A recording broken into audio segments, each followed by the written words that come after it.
ആകാശവാണി.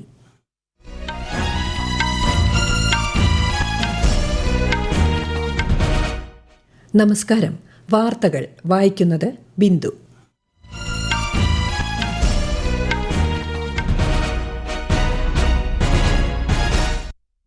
പ്രധാന വാർത്തകൾ.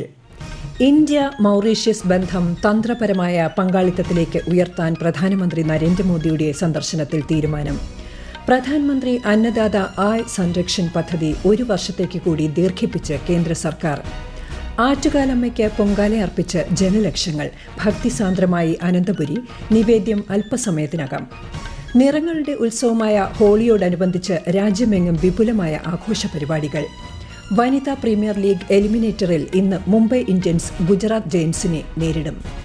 വാർത്തകൾ വിശദമായി. പ്രധാനമന്ത്രി നരേന്ദ്രമോദിയുടെ 2 ദിവസത്തെ മൗറീഷ്യസ് സന്ദർശനം വിജയകരം. ഇന്ത്യ മൗറീഷ്യസ് ഉഭയകക്ഷി ബന്ധം തന്ത്രപരമായ പങ്കാളിത്തത്തിലേക്ക് ഉയർത്താൻ സന്ദർശനത്തിൽ തീരുമാനമായി. സമുദ്ര സുരക്ഷ ഉൾപ്പെടെയുള്ള മേഖലകളിലെ സഹകരണം മെച്ചപ്പെടുത്തുന്നതിനും പ്രാദേശിക കറൻസികളിൽ വ്യാപാരം പ്രോത്സാഹിപ്പിക്കുന്നതിനുമുള്ള 8 കരാറുകളിലും ഇരു രാജ്യങ്ങളും ഒപ്പുവെച്ചു. മൗറീഷ്യസ് ദേശീയ ദിനാഘോഷത്തിൽ പ്രധാനമന്ത്രി ഇന്നലെ മുഖ്യ അതിഥിയായി പങ്കെടുത്തു. ഇന്ത്യ മൗറീഷ്യസ് പങ്കാളിത്തത്തിന് നൽകിയ മികച്ച സംഭാവനകൾ പരിഗണിച്ച് മൗറീഷ്യസിന്റെ പരമോന്നത സിവിലിയൻ ബഹുമതി ശ്രീ മോദിക്ക് ചടങ്ങിൽ സമ്മാനിച്ചു. ഇന്ത്യൻ സഹായത്തോടെ പൂർത്തിയാക്കിയ 20 സാമൂഹിക വികസന പദ്ധതികളുടെ ഉദ്ഘാടനവും മൗറീഷ്യസ് പ്രധാനമന്ത്രി നവീൻ ചന്ദ്ര രാങ്കുലത്തിനൊപ്പം ശ്രീ മോദി നിർവഹിച്ചു. പ്രധാനമന്ത്രി അന്നദാത ആയ് സംരക്ഷൺ സംയോജിത പദ്ധതി അടുത്ത സാമ്പത്തിക വർഷം കൂടി തുടരാൻ കേന്ദ്ര സർക്കാർ തീരുമാനിച്ചു. കാർഷിക ഉൽപ്പന്നങ്ങൾക്ക് താങ്ങുവില ഉറപ്പുവരുത്തുന്നതിനൊപ്പം ഉപഭോക്താക്കൾക്ക് താങ്ങാവുന്ന വിലയിൽ അവശ്യ സാധനങ്ങൾ ലഭ്യമാക്കുന്നതിനു കൂടി ലക്ഷ്യമിട്ടാണ് കേന്ദ്രം PM ആശ പദ്ധതി നടപ്പാക്കിയത്. തുവര, ഉഴുന്ന്, മസൂർ ദാൽ തുടങ്ങിയ പയർവർഗ്ഗങ്ങൾ, എണ്ണക്കുരുക്കൾ, കൊപ്ര എന്നിവയ്ക്ക് പദ്ധതിയിലൂടെ താങ്ങുവില ഉറപ്പുവരുത്തുന്നുണ്ട്. തിരുവനന്തപുരം നഗരത്തെ ഭക്തിസാന്ദ്രമാക്കി ആറ്റുകാൽ പൊങ്കാല. സ്ത്രീകളുടെ ശബരിമലയായ ആറ്റുകാലിൽ ജനലക്ഷങ്ങളാണ് ഇക്കുറിയും പൊങ്കാലയിടാൻ എത്തിയത്. രാവിലെ 9:45 നടന്ന ശുദ്ധ പുണ്യാഹ ചടങ്ങോടെ പൊങ്കാല സമർപ്പണത്തിന് തുടക്കമായി. 10:15 അടുപ്പ് വെട്ട് ചടങ്ങ് നടന്നു. ഉച്ചയ്ക്ക് 1:15 നിവേദ്യം. വിശദാംശങ്ങളുമായി തിരുവനന്തപുരത്ത് നിന്നും ആകാശവാണി ജില്ലാ പ്രതിനിധി രജു കോലിയക്കോട്. ആറ്റുകാൽ ദേവിക്ക് ഭക്തലക്ഷങ്ങൾ പൊങ്കാല സമർപ്പിക്കുകയാണ്. രാവിലെ ശുദ്ധപുണ്യാഹത്തിന് ശേഷം ശ്രീകോവിലിൽ നിന്ന് തന്ത്രി പരമേശ്വരൻ വാസുദേവൻ ഭട്ടതിരിപ്പാടിന്റെ സാന്നിധ്യത്തിൽ മേൽശാന്തി മുരളീധരൻ നമ്പൂതിരി ശ്രീകോവിലിൽ നിന്ന് ദീപം പകർന്ന് ക്ഷേത്രതിടപ്പള്ളിയിലെ പൊങ്കാലടുപ്പിൽ തീ പകർന്നു. അതേ ദീപം സഹശാന്തിമാർക്ക് കൈമാറി. സഹശാന്തി വലിയ തിടപ്പള്ളിയിലും ക്ഷേത്രത്തിന് മുൻവശത്തൊരുക്കിയ പണ്ടാര അടുപ്പിലും തീ പകർന്നു. പിന്നാലെ ഭക്തർക്ക് അടുപ്പിലേക്ക് തീ പകരുന്നതിനുള്ള അറിയിപ്പായി ചെണ്ടമേളവും കതിനവെടിയും മുഴങ്ങി. ഇതോടെ ക്ഷേത്ര പരിസരത്ത് നിന്ന് കിലോമീറ്ററുകളോളം ചുറ്റളവിലുള്ള ലക്ഷക്കണക്കിന് അടുപ്പുകളിലേക്ക് തീ പകർന്നു. മന്ത്രിമാരായ VN Vasavan, PA Muhammad Riyas, GR Anil, Shashi Tharoor MP, Antony Raju MLA, mayor Arya Rajendran, മുൻ കേന്ദ്ര സഹമന്ത്രി രാജീവ് ചന്ദ്രശേഖർ, ജില്ലാ കളക്ടർ തുടങ്ങിയ പ്രമുഖർ ചടങ്ങിന് സാക്ഷികളായി. ഭക്തർക്കായി 700 KSRTC ബസ്സുകളും പ്രത്യേക ട്രെയിനുകളും സർവീസ് നടത്തുന്നുണ്ട്. ആറ്റുകാൽ പൊങ്കാല ഉത്സവത്തിന്റെ ഭാഗമായുള്ള കുത്തിയോട്ടം ഇന്നു രാത്രി നടക്കും. കുത്തിയോട്ട ബാലന്മാരുടെ അകമ്പടിയോടെ ദേവി മണക്കാട് ധർമ്മശാസ്ത്ര ക്ഷേത്രത്തിലേക്ക് എഴുന്നള്ളും. നാളെ രാവിലെ ശാസ്താക്ഷേത്രത്തിലെ പൂജയ്ക്ക് ശേഷമാണ് ആറ്റുകാലിലേക്കുള്ള തിരിച്ചെഴുന്നള്ളത്ത്.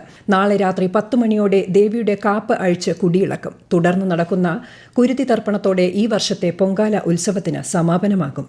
പൊങ്കാലയ്ക്ക് ശേഷം ബാക്കിയാകുന്ന ഇഷ്ടികകൾ അതിദരിദ്ര വിഭാഗത്തിലെ കുടുംബങ്ങൾക്ക് വീട് നിർമ്മാണത്തിന് നൽകുന്നതിന് നടപടി സ്വീകരിച്ച് തിരുവനന്തപുരം നഗരസഭ 3204 ശുചീകരണ തൊഴിലാളികളെയാണ് പൊങ്കാലയ്ക്ക് ശേഷം നഗരം ശുചീകരിക്കാൻ നിയോഗിച്ചിരിക്കുന്നത്. പൊങ്കാല ദിനത്തിൽ സെക്രട്ടേറിയറ്റിന് മുന്നിൽ പ്രതിഷേധ പൊങ്കാലയുമായി ആശാവർക്കർമാർ. 1 മാസമായി സെക്രട്ടേറിയറ്റ് പടിക്കൽ സമരം ചെയ്യുന്ന ആശാവർക്കർമാരാണ് പ്രതിഷേധ പൊങ്കാലയിട്ട് സമരം നടത്തുന്നത്. നിറങ്ങളുടെ ഉത്സവമായ ഹോളിയോടനുബന്ധിച്ച് രാജ്യമെങ്ങും ഇന്ന് വിപുലമായ ആഘോഷ പരിപാടികൾ. ഉത്തർപ്രദേശിലെ ഗോരഖ്പൂരിൽ ഇന്ന് നടക്കുന്ന ഹോളിക ദഹൻ ശോഭായാത്രയിൽ മുഖ്യമന്ത്രി യോഗി ആദിത്യനാഥ് പങ്കെടുക്കും. മഥുരയിലും വൃന്ദാവനിലും വലിയ ജനപങ്കാളിത്തത്തോടെ ആഘോഷ പരിപാടികൾ പുരോഗമിക്കുകയാണ്. ഹോളിയോടനുബന്ധിച്ച് സുരക്ഷാ ക്രമീകരണങ്ങളും ശക്തമാക്കിയിട്ടുണ്ട്. രാജസ്ഥാനിലെ ജയ്പൂരിലും പുഷ്കറിലും ഇന്ന് വിപുലമായ ആഘോഷ പരിപാടികളാണ് സംഘടിപ്പിച്ചിരിക്കുന്നത്. ഈ വാർത്തകൾ ആകാശവാണിയിൽ നിന്ന്. ആകാശവാണി വാർത്തകളും വാർത്താധിഷ്ഠിത പരിപാടികളും all India radio news Thiruvananthapuram YouTube ചാനലിലും @all India radio news Thiruvananthapuram Facebook പേജിലും AR News_ തിരുവനന്തപുരം ഇൻസ്റ്റഗ്രാം അക്കൌണ്ടിലും @AR News_TVM X ഹാൻഡിലും ലഭ്യമാണ്. 2025 മെയ് 1 മുതൽ 4 വരെ മുംബൈയിൽ നടക്കുന്ന ലോക ദൃശ്യ ശ്രാവ്യ വിനോദ ഉച്ചകോടി വേവ്സിന് മുന്നോടിയായി ആഗോളതലത്തിൽ കേന്ദ്ര സർക്കാർ പ്രചാരണം നടത്തും. ന്യൂഡൽഹിയിൽ ഇന്ന് നടക്കുന്ന പരിപാടിയിൽ കേന്ദ്രമന്ത്രിമാരായ S. ജയശങ്കർ, അശ്വിനി വൈഷ്ണവ്, L. മുരുകൻ തുടങ്ങിയവർ സംബന്ധിക്കും. മാധ്യമ വിനോദ മേഖലയുടെ സമന്വയത്തിന് വഴിയൊരുക്കുന്ന ആഗോള വേദി എന്ന നിലയിൽ വേവ്സിന്റെ ഉദ്ദേശ്യ ലക്ഷ്യങ്ങൾ വിശദമാക്കുന്നതിനാണ് പരിപാടി സംഘടിപ്പിക്കുന്നത്. ആയുഷ്മാൻ ഭാരത് പദ്ധതി ഒഡീഷയിൽ അടുത്ത മാസം 1 മുതൽ നടപ്പാക്കാൻ മുഖ്യമന്ത്രിയുടെ അധ്യക്ഷതയിൽ ചേർന്ന യോഗത്തിൽ തീരുമാനം. 438 പ്രാഥമിക ആരോഗ്യ കേന്ദ്രങ്ങളിലൂടെയാണ് സേവനങ്ങൾ ജനങ്ങളിലേക്ക് എത്തിക്കുക. 3.5 കോടിയോളം ജനങ്ങൾക്ക് പദ്ധതിയുടെ പ്രയോജനം ലഭിക്കും. ഇന്ന് ലോക വൃക്ക ദിനം. വൃക്കരോഗങ്ങൾ നേരത്തെ കണ്ടെത്തുക, വൃക്കകളുടെ ആരോഗ്യം സംരക്ഷിക്കുക എന്നതാണ് ഈ വർഷത്തെ പ്രമേയം. വൃക്കരോഗങ്ങളുടെ പ്രതിരോധം, നിയന്ത്രണം എന്നിവയെക്കുറിച്ച് ജനങ്ങളിൽ അവബോധം സൃഷ്ടിക്കുകയാണ് ദിനാചരണത്തിന്റെ ലക്ഷ്യം. തലശ്ശേരി പുന്നോൽ പെട്ടിപ്പാലം മാലിന്യ കേന്ദ്രത്തിലെ 85 വർഷം പഴക്കമുള്ള മാലിന്യം നീക്കി തുടങ്ങി. പകലും രാത്രിയും 2 ഷിഫ്റ്റായാണ് മാലിന്യം നീക്കുന്നത്. 1927 മുതൽ 2012 വരെയുള്ള കാലയളവിൽ നിക്ഷേപിച്ച മാലിന്യമാണ് നീക്കുന്നത്. വിവിധ സംഘടനകളുടെ പ്രതിഷേധത്തെ തുടർന്ന് 2012 മാലിന്യമിടുന്നത് നിർത്തിയിരുന്നു.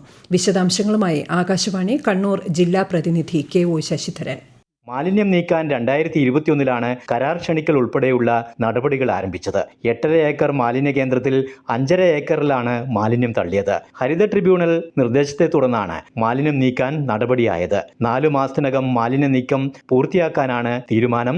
2 ആഴ്ച മുൻപാണ് യന്ത്രം സ്ഥാപിച്ച് മാലിന്യം നീക്കാൻ ആരംഭിച്ചത്. കുഴിച്ചെടുക്കുന്ന മാലിന്യം വേർതിരിച്ച് വിവിധ സ്ഥലങ്ങളിലേക്ക് മാറ്റും. പ്ലാസ്റ്റിക് മാലിന്യം സിമന്റ് ഫാക്ടറിയിൽ എത്തിച്ച് സംസ്കരിക്കും.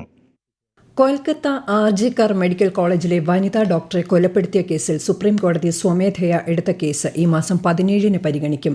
Chief justice Sanjiv Khanna, justice Sanjay Kumar എന്നിവരടങ്ങിയ ബെഞ്ചാണ് വാദം കേൾക്കുന്നത്. ഡൽഹിയിലെ മഹിപാൽപൂരിലെ ഹോട്ടലിൽ ബ്രിട്ടീഷ് വനിത പീഡിപ്പിക്കപ്പെട്ട സംഭവത്തിൽ 2 പ്രതികളെ പോലീസ് അറസ്റ്റ് ചെയ്തു. സമൂഹമാധ്യമത്തിലൂടെ പരിചയപ്പെട്ട ഒരാളും ഹോട്ടൽ ജീവനക്കാരനുമാണ് അറസ്റ്റിലായത്. വനിതാ പ്രീമിയർ ലീഗ് ക്രിക്കറ്റിൽ ഇന്ന് നടക്കുന്ന എലിമിനേറ്റർ മത്സരത്തിൽ മുംബൈ ഇന്ത്യൻസ് ഗുജറാത്ത് ജയൻസിനെ നേരിടും. രാത്രി 7:30 മുംബൈ ബ്രാബോൺ സ്റ്റേഡിയത്തിലാണ് മത്സരം. 10 പോയിന്റുമായി 1-ാം സ്ഥാനത്തുള്ള ഡൽഹി ക്യാപിറ്റൽസ് ഇതിനകം തന്നെ ഫൈനലിൽ സ്ഥാനമുറപ്പിച്ചു. ISL ഫുട്ബോളിൽ ഇന്നലെ നടന്ന കേരള ബ്ലാസ്റ്റേഴ്സ് ഹൈദരാബാദ് FC മത്സരം സമനിലയിൽ അവസാനിച്ചു. ഇരു ടീമുകളും ഓരോ ഗോളുകൾ വീതം നേടി. ഓസ്ട്രേലിയൻ ഓപ്പൺ സ്ക്വാഷ് ടൂർണമെന്റിൽ ഇന്ത്യയുടെ വേലവൻ സെന്തിൽകുമാർ പ്രീ ക്വാർട്ടറിൽ കടന്നു. ഓസ്ട്രേലിയയുടെ ജോസഫ് വൈറ്റിനെയാണ് ആദ്യ റൌണ്ടിൽ സെന്തിൽ പരാജയപ്പെടുത്തിയത്. ഇന്ന് ഉച്ചയ്ക്ക് ശേഷം നടക്കുന്ന പ്രീ ക്വാർട്ടറിൽ സ്കോട്ട്ലാൻഡിന്റെ ഗ്രേസ് ലോബനാണ് സെന്തിൽകുമാറിന്റെ എതിരാളി. റോഹിംഗ്യൻ അഭയാർത്ഥി ക്യാമ്പുകളിലെ സ്ഥിതിഗതികൾ നേരിട്ട് വിലയിരുത്തുന്നതിന് UN secretary general Antonio Guterres ഇന്ന് ബംഗ്ലാദേശിലെത്തും. റോഹിംഗ്യൻ അഭയാർത്ഥികൾക്ക് ഭക്ഷ്യ സഹായം വർദ്ധിപ്പിക്കുന്നത് ഉൾപ്പെടെയുള്ള കാര്യങ്ങളിലെ അന്താരാഷ്ട്ര ശ്രമങ്ങൾ ശക്തിപ്പെടുത്തുന്നതിന് 4 ദിവസത്തെ സന്ദർശനം സഹായിക്കുമെന്നാണ് വിലയിരുത്തൽ. ബംഗ്ലാദേശിലെ താൽക്കാലിക ഭരണകൂടത്തിന്റെ തലവൻ ഡോക്ടർ മുഹമ്മദ് യൂനുസുമായി ഗുട്ടറസ് കൂടിക്കാഴ്ച നടത്തും. ബംഗ്ലാദേശിലെ കോക്സ് ബസാർ അഭയാർത്ഥി ക്യാമ്പിലെ കുട്ടികൾ പോഷകാഹാരക്കുറവ് മൂലം ഗുരുതര പ്രശ്നങ്ങൾ നേരിടുകയാണെന്ന് കഴിഞ്ഞ ദിവസം യൂണിസെഫ് ചൂണ്ടിക്കാട്ടിയിരുന്നു. G20 വ്യാപാര നിക്ഷേപ പ്രവർത്തന സമിതി യോഗം ഈ മാസം 20 മുതൽ 22 വരെ ദക്ഷിണാഫ്രിക്കയിൽ ചേരും. വെർച്വലായി നടക്കുന്ന യോഗത്തിൽ G20 അംഗരാജ്യങ്ങളിൽ നിന്നും യൂറോപ്യൻ ആഫ്രിക്കൻ യൂണിയനുകളിൽ നിന്നുമുള്ള മുതിർന്ന ഉദ്യോഗസ്ഥർ പങ്കെടുക്കും. വിവിധ പ്രാദേശിക അന്താരാഷ്ട്ര സംഘടനകളും യോഗത്തിൽ പങ്കാളിയാകും. ദക്ഷിണാഫ്രിക്കയുടെ ആതിഥേയത്വത്തിൽ നടക്കുന്ന G20 വ്യാപാര മന്ത്രിമാരുടെ സമ്മേളനത്തിന് മുന്നോടിയായുള്ള 4 യോഗങ്ങളിൽ ആദ്യത്തേതാണിത്. അഫ്ഗാനിസ്ഥാനിൽ 10 അത്യാധുനിക മാതൃശിശു ആരോഗ്യ കേന്ദ്രങ്ങൾ സ്ഥാപിക്കുന്നതിനുള്ള പദ്ധതിക്ക് തുടക്കം കുറിച്ച് UAE. മാനുഷിക പ്രവർത്തനങ്ങളുടെ ഭാഗമായി അഫ്ഗാനിസ്ഥാന്റെ ആരോഗ്യ മേഖലയ്ക്ക് കരുത്തു പകരുകയാണ് പദ്ധതി ലക്ഷ്യമിടുന്നത്. പ്രധാന വാർത്തകൾ വീണ്ടും. ഇന്ത്യ മൗറീഷ്യസ് ബന്ധം തന്ത്രപരമായ പങ്കാളിത്തത്തിലേക്ക് ഉയർത്താൻ പ്രധാനമന്ത്രി നരേന്ദ്രമോദിയുടെ സന്ദർശനത്തിൽ തീരുമാനം. പ്രധാനമന്ത്രി അന്നദാത ആയ് സംരക്ഷൺ പദ്ധതി 1 വർഷത്തേക്ക് കൂടി ദീർഘിപ്പിച്ച് കേന്ദ്ര സർക്കാർ. ആറ്റുകാലമ്മയ്ക്ക് പൊങ്കാലയർപ്പിച്ച ജനലക്ഷങ്ങൾ. ഭക്തിസാന്ദ്രമായി അനന്തപുരി. നിവേദ്യം അല്പസമയത്തിനകം. നിറങ്ങളുടെ ഉത്സവമായ ഹോളിയോടനുബന്ധിച്ച് രാജ്യമെങ്ങും വിപുലമായ ആഘോഷ പരിപാടികൾ. വനിതാ പ്രീമിയർ ലീഗ് എലിമിനേറ്ററിൽ ഇന്ന് മുംബൈ ഇന്ത്യൻസ് ഗുജറാത്ത് ജയൻസിനെ നേരിടും. വാർത്തകൾ കഴിഞ്ഞു. അടുത്ത വാർത്താ പ്രക്ഷേപണം വൈകിട്ട് 6:30.